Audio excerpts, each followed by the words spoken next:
السلام علیکم۔ سنی علی کی وفات اور سنی بارو، یہ واقعہ بھی تاریخ الفتاش اور تاریخ السودان میں تفصیلاً مذکور ہے۔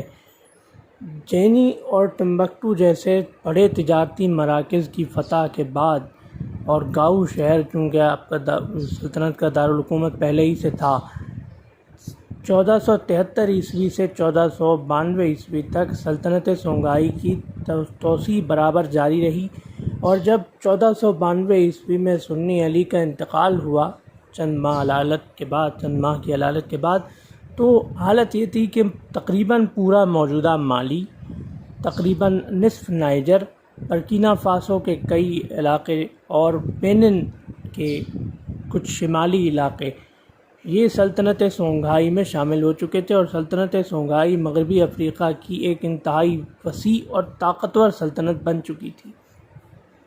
لیکن جب سنی علی کی وفات کے بعد 1492 عیسوی میں علماء نے اور امراء نے ان کے بیٹے سنی بارو کے ہاتھ پر بیعت کی اور انہیں نیا امیر اور نیا بادشاہ بنایا، تو سنی بارو سوائے ایک سال کے یعنی چند ماہ سے لے کر ایک سال تک ہی سلطنت کو سنبھال سکے۔ اس کے بعد ان کے خلاف بغاوت شروع ہو گئی، اور سب سے اہم بغاوت محمد توری کی تھی۔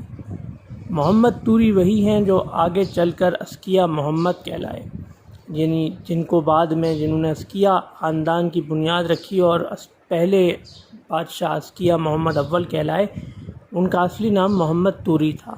انہوں نے سب سے اہم بغاوت کی، اور یہ بغاوت اس قدر خطرناک تھی کہ نوبت جنگ تک جا پہنچی۔ یعنی سنی بارو کی حکومت کو ابھی سال بھر ہی مکمل ہوا تھا کہ محمد توری نے بغاوت کر دی، اور یہ بغاوت پھر اس نتیجے پر پہنچی، اس نہج پر پہنچی کہ جنگ چھڑ گئی اور فوجیں آمنے سامنے ہو گئیں۔ اگلی ویڈیو میں انشاءاللہ ہم اس جنگ کا تفصیلی احوال بیان کریں گے کہ محمد توری اور سنی بارو کے درمیان جو جنگ چھڑی اس کے بنیادی اسباب کیا تھے اور اس جنگ کے نتائج کیا ہوئے۔ اللہ حافظ۔